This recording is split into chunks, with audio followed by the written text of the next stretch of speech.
The Russia-Ukraine issue is truly confusing to me. So many statements, meetings, and even presidents of countries are coming out and saying something positive about this. For example, most recently, we've heard that the Coalition of the Willing will be established in Paris, France. Of course, we're talking about a permanent ceasefire. We're saying that Ukraine will help rebuild and build its ground forces. On the other hand, what did we say? In Rome, we were talking about Ukraine's reconstruction. And Marco Rubio, the U.S. Secretary of State. We know he was in the Malaysian capital. He met with the Russian foreign minister there. From what the two of them say, the meeting was good and productive.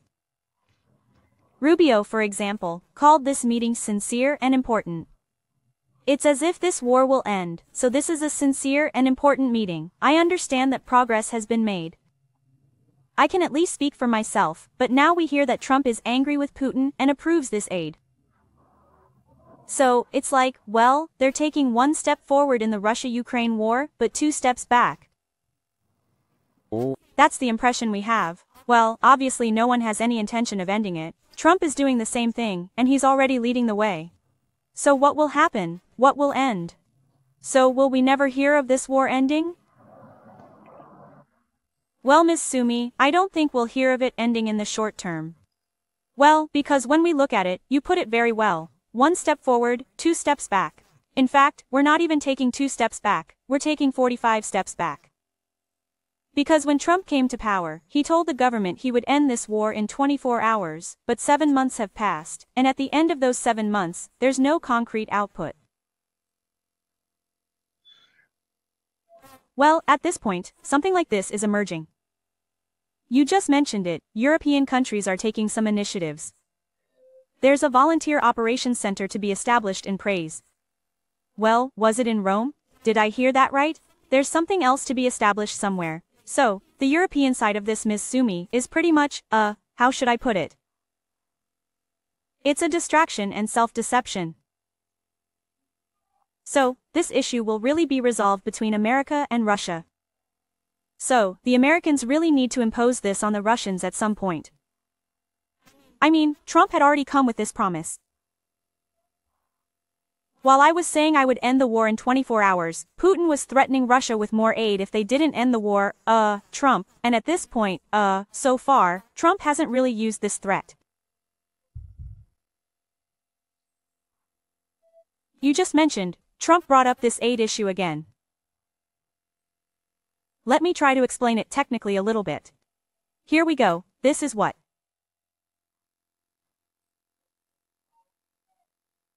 We call the Presidential Withdrawal Authority, which was passed by Congress in 1961 and gives the President the authority to withdraw weapons from the Pentagon's stockpile, up to $100 million annually.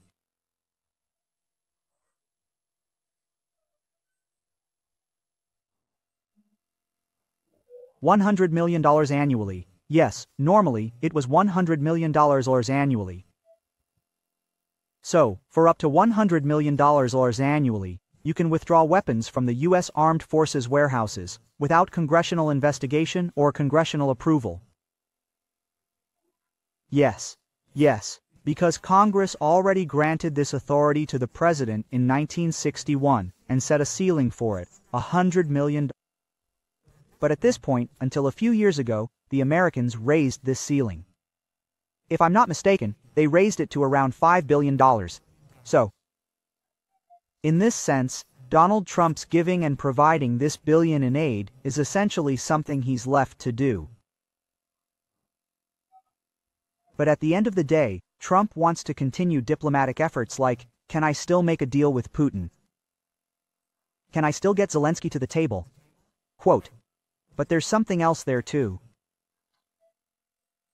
Well, even though you're the United States and you have leverage over these 2 states, there are certain situations on the ground that you can't control.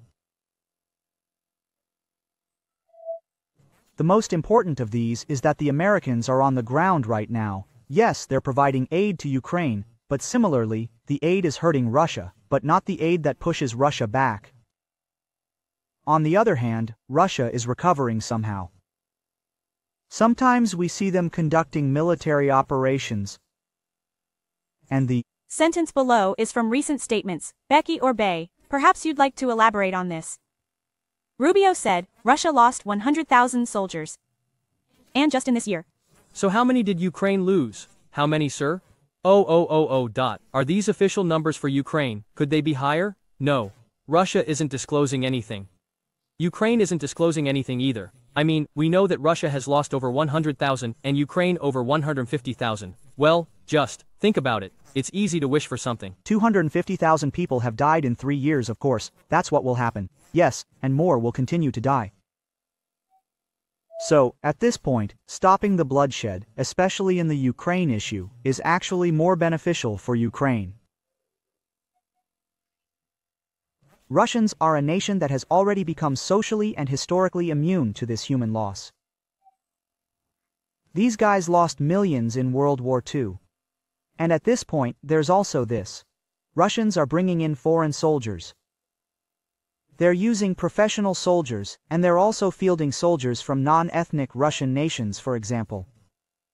It's worth emphasizing this. For example, they're not hiring people to bring in soldiers from Moscow. They're not bringing in Russians. They're bringing in soldiers from Siberia or from the Turkish regions under Russian control.